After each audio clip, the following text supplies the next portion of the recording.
સાતમા દાખલામાં એવું કીધેલું છે કે fx ઇક્વલ ટુ e⁻x³ એ એક છે કે નહીં. તો હવે એના માટે સૌથી પહેલાં આપણને ખબર છે કે fx1 is equal to fx2 લેવું પડે અને એના ઉપરથી e⁻x1³ બરાબર e⁻x2³ લેવાય. બંને બાજુ આધાર સરખો હોય તો ઘાતને સરખાઈએ તો x1³ બરાબર x2³ થાય. ઘનમૂળ લઈએ તો x1 બરાબર x2 થઈ જાય. માટે કહી શકાય કે f એ કેવું છે? એક છે. બરાબર છે. આઠમા દાખલામાં એવું કીધેલું છે કે fx એ x/1 + x² એક છે કે નહીં તેની ચકાસણી કરવાની છે. ઉપરના દાખલાની જેમ જ જોઈએ તો fx1 બરાબર fx2 લઈએ. એની ઉપરથી x1/1 + x1² બરાબર x2/1 + x2². ચોકડી ગુણાકાર કરો, થોડુંક સાદુરૂપ આપો. x1 + x1x2² equal to x2 + x1² અને x2.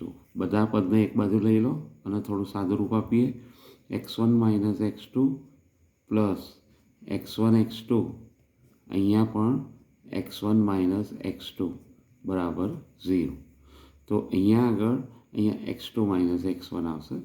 તો આની ઉપરથી જો જોઈએ તો x1 - x2 એક અવયવ પડશે, બીજા અવયવ 1 - x1x2 પડી જશે. એટલે કે એમ કહી શકાય કે x1 બરાબર x2 આવે અને અહીંયા અથવામાં 1 બરાબર x1x2 એટલે કે x1 બરાબર બીજી કિંમત પણ મળે 1/x2. તો આમ તમે જુઓ તો x1ની બે કિંમત મળી ગઈ, એક x2 મળી ગઈ ને એક 1/x2. આથી બે કિંમત મળતી હોવાથી આપણે એમ કહી શકાય કે અહીં બે કિંમતો મળતી હોવાથી f એ એક નથી. બરાબર છે. તો આ રીતે આપણે અહીંયા ધ્યાન રાખવું પડે કે એક ક્યારે થાય છે અને ક્યારે નહીં એની ચકાસણી કરવી પડે. આગળના દાખલામાં એવું કહે છે કે જો f from r to r fx બરાબર x mod x આપેલું છે તો એના ઉપરથી એ વિધેય એક છે કે નહીં તેની ચકાસણી કરવાની છે. અહીંયા mod x હોવાથી આપણે બે વસ્તુ કહી શકીએ. એક તો વિકલ્પ 1, એમાં x > 0 આવે. બીજા વિકલ્પમાં x < 0 આવે. તો આ બંને વસ્તુ ધ્યાન રાખવાની, કેમ કે માનાંક છે એટલે અહીંયા ગ્રેટર ઓર ઇક્વલ ટુ પણ કરી શકો છો. એની ઉપરથી fxની કિંમત શું મળી જશે? fx is equal to x². અને આની ઉપરથી જો આપણે fx1 બરાબર fx2 લઈએ તો તમને x1² બરાબર x2² મળે. હવે x > 0 લેવાનું હોવાથી આનું વર્ગમૂળ લઈશું તો આપણને x1 બરાબર x2 જ મળશે. એટલે f એક છે.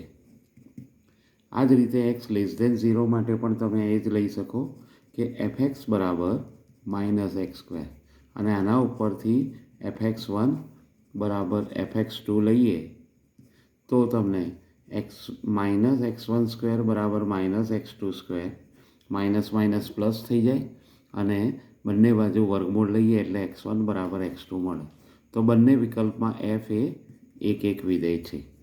બરાબર. તો આ વસ્તુ આપણે ધ્યાન રાખવી પડે. નેક્સ્ટ જોઈએ. આગળનો દાખલો જોઈએ. 10મો દાખલો સારો દાખલો છે અને એમાં થોડું ધ્યાન રાખવું પડે એવું છે. y બરાબર 2x + a કે જ્યાં x < 0 આપેલું છે, √f - x કે જ્યાં 0 < x < 4 છે. તો f એક થાય તેવો એ મેળવવાનો છે. એટલે એની એવી કિંમત મેળવવાની છે કે જેથી f એક થાય. હવે અહીંયા પહેલાં ગ્રાફની અંદર એક વસ્તુ સમજી લેવાની. આમ તો મેં અહીંયા આઈડેન્ટિફિકેશન કરેલું છે, છતાં પણ કે આપણે જ્યારે 2x + a નો ગ્રાફ દોરીશું તો x < 0 છે. એટલે અહીંયા આગળ બે ટાઈપના ગ્રાફ મળશે. એક અહીંયા ઉપરનો ભાગ મળશે અને એક અહીંયા નીચેનો ભાગ. બંનેમાં x છે એ તમને લેસ ધેન 0 જ મળશે. જ્યારે √4 - x છે એ અહીંયાથી આ ગ્રાફ મળશે આટલો, કારણ કે 0 થી 4ની વચ્ચે એક્સ લેવાનો છે, એટલે 0 અહીંયા અને એનાથી 4ની વચ્ચે. તો આ રીતે બે બાજુ જોઈએ તો અહીંયા વિકલ્પ 2 મળી શકે આપણને. આની અંદર જોઈએ તો 2 વિકલ્પ મળે. પહેલો વિકલ્પ લઈએ, વિકલ્પ 1, તો એની અંદર તમને a is greater or equal two 2 મળે. 2 આ રહ્યો, 2થી ઉપરની વાત છે. એટલે a is greater or equal two 2 હોય તો એની અંદર તમને અહીંયા જુઓ, આ એક રેખા છે ને અને અહીંયા બીજી રેખા, પણ એ ક્યાંય છેદતી નથી. છેદ નહીં એટલે એનો અર્થ શું થયો કે કોઈ પણ આલેખને આ છેદતી ના હોય ને રેખા, તો એમ કહી શકાય કે એફ કેવો છે, એક વિધેય છે. તો એ ગ્રેટર ઓર ઇક્વલ ટુ 2 લઈએ એટલે કે એ બિલોંગ્સ ટુ 2થી લઈને ઇન્ફિનિટી સુધી તમને આપેલું વિધેય એક મળશે. અને બીજો વિકલ્પ લઈએ, વિકલ્પ 2, તો એની અંદર આ જે 1 + a છે, આ 1 + a એ લેસ ઓર ઇક્વલ ટુ 0 આવે. એ લેસ ઓર ઇક્વલ ટુ 0 એટલે એ નીચે આવે છે, બરાબર છે. તો 1 + a less or equal to 0, તો એની કિંમત શું મળી જાય? -1થી નાની. બરાબર જોજો, એની કિંમત -1થી નાની મળે. એના ઉપરથી એ બિલોંગ્સ ટુ તમે એમ લઈ શકો -ઇન્ફિનિટીથી -1. તો આ બે જગ્યાએ તમે જોઈ શકો છો કે આપેલો આલેખ કાં તો એક ઉપરની બાજુ આવે અને બીજી આવે નીચેની બાજુ. એટલે અહીંયા -1 લઈએ તો ત્યાંથી નીચેની બાજુ આવે. એ બે જગ્યાએ તમને આલેખ છે એક મળે અથવા વિધેય એક મળે. અને એના માટે તમે બંનેને અથવા લઈને અહીંયા આગળ આ શું કહેવાય, આ અથવા આ, એટલે એની બે કિંમતો શક્ય છે. એટલે કે એ બિલોંગ્સ ટુ 2 to ઇન્ફિનિટી યોગ અહીંયા -ઇન્ફિનિટીથી -1. આ રીતે તમને અંતરાલ મળશે કે આ અંતરાલની અંદર આપેલું વિધેય છે એ એક મળી જશે. બરાબર છે. તો આ વસ્તુ એક ખાસ ધ્યાન રાખજો, આ સારો દાખલો છે. 11મો દાખલો જોઈએ તો એની અંદર એવું કીધેલું છે કે fx = x + e⁻x એ એક થાય છે કે નહીં. તો સેમ એ જ રીતે આપણે વિચારીએ, fx1 = fx2 થાય તો અહીંયા x1 + e⁻x1 = x2 + e⁻x2 આમ કહેવાય. હવે આની અંદર જ્યારે પણ આવું આપેલું હોય તો તમે આવું કહી શકો કે x1 = x2 અને e⁻x1 = e⁻x2. અને એના ઉપરથી બંને રીતે જોવા જાઓ તો x1 = તમને x2 જ મળે. માટે એમ કહેવાય કે f એ એક છે, એક વિધેય છે. બરાબર. તો આ રીતે તમે એફને એક પણ સાબિત કરી શકો છો. નેક્સ્ટ જોઈએ. નેક્સ્ટ 12મો જોઈએ. 12માની અંદર કીધેલું છે કે x³ - 2x² + x + 1 એ એક છે કે નહીં એ ચકાસવાનું છે. હવે અહીંયા આગળ એક વસ્તુ ધ્યાન રાખવાની કે આપણી જોડે fx તમને આપી દીધેલું છે, x³ - 2x² + x + 1. હવે આની અંદર એક વિકલનની કસોટી છે, એનો ઉપયોગ કરવાનો છે. એમાં શું કરો કે પહેલું વિકલન કરો.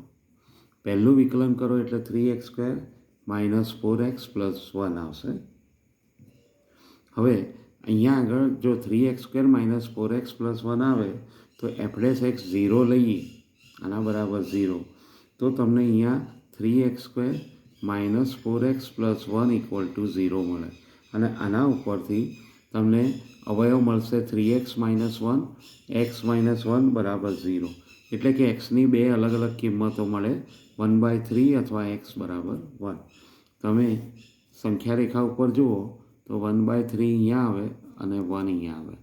તો અહીંયા એમ કહી શકાય કે x < 1/3, 1/3 < x < 1 અને x is greater than 1. આના માટે જોઈએ તો તમે xની કિંમત 1/3થી નાની લેશો તો અહીંયા આગળ એ કિંમત મૂકશો તો તમને હંમેશા એની કિંમત ધન મળશે. બરાબર. ત્યાર પછી આ અંતરાલમાં એની કિંમત ઋણ મળે અને એના પછીના અંતરાલમાં પાછી ધન મળે.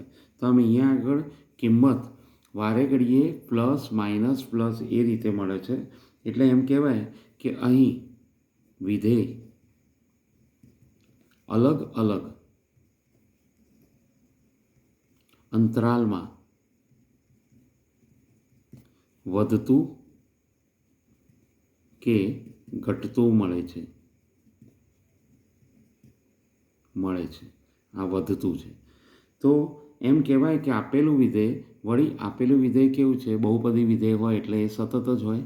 તો આપેલ વિધેય સતત હોવાથી એમ કહી શકાય કે જો વિધેય સતત હોય તો તેમાં એક સમક્ષિતિજ રેખા, તેમાં એક સમક્ષિતિજ રેખા, આલેખ દોરીએ ત્યારની વાત છે, સમક્ષિતિજ રેખા એવી મળે કે જે આલેખને એકથી વધારે બિંદુમાં છેદે. અને એકથી વધારે બિંદુમાં જ્યારે કોઈ એક રેખા છેદે તો એમ કહી શકાય કે આપેલું વિધેય અનેક એક થશે, કેમ કે અનેક કિંમતો માટે છેદશે. એટલે એમ કહેવાય કે તેથી વિધેય એક નથી, વિધેય અનેક એક થશે, અનેક એક મળે છે. તો આમ કહી શકાય કે આપેલું વિધેય, આ આપણે અલગ રીતે વિચાર્યું કે આની અંદર જ્યારે પહેલું વિકલન લો એના બરાબર 0 લો, એનાથી પ્લસ માઇનસ પ્લસ મળે છે. એટલે એમ કહી શકાય કે અહીંયા આગળ એ વધતું વિધેય છે, માઇનસ મળે ત્યાં ઘટતું છે, અને પ્લસ મળે ત્યાં વધતું છે. એથી એમ કહી શકાય કે અલગ અલગ જગ્યાએ જ્યારે એની કિંમત અલગ અલગ મળતી હોય તો એના લીધે કોઈ એક રેખા આપણે ખેંચીએ તો એના ઉપરથી એ રેખા એ જે પણ આલેખ છે એને 2થી વધારે બિંદુમાં છેદે. આથી એ એક નથી પણ અનેક એક છે. નેક્સ્ટ 14મા દાખલાની અંદર આપણે fx બરાબર x² + x - 2 અને છેદમાં x² - 4x + 3 એ એક છે કે નહીં એની ચકાસણી કરવાની છે. તો એના માટે સૌથી પહેલાં તો અહીં fx છે એમાં આના અવયવ પાડીએ તો x² + 2x - x - 2 upon x² - 3x - x + 3 મળે. એટલે કે અવયવ જો પાડીએ તો x - 1 અને x + 2 મળે, જ્યારે નીચે પણ x - 1 અને x - 3 મળે. x - 1 x - 1 કેન્સલ કરીએ તો આ આપણને મળી જાય x + 2 અપોન x - 3. હવે x + 2 અપોન x - 3 છે એના માટે જો આપણે fx1 બરાબર fx2 લઈએ અને સાદુરૂપ આપીએ તો x1 + 2 અપોન x1 - 3 બરાબર x2 + 2 અપોન x2 - 3 મળે. ચોકડી ગુણાકાર કરો, સાદુરૂપ આપો. x1 x2 - 3x1 + 2x2 - 6 is equal to x1 x2 + 2x1 - 3x2 અને -6. તો આની ઉપરથી આ પદ કેન્સલ થશે અને x1 બરાબર x2 મળે. માટે f કેવું થશે? f એ એક વિધેય થશે, એક મળે. આમ આપેલા બધા વિધેય માટે આપણે ચકાસણી કરી કે વિધેય એક થાય છે કે નહીં, અને એ રીતે આપણે બીજા વિધેય પણ આગળ જોઈશું.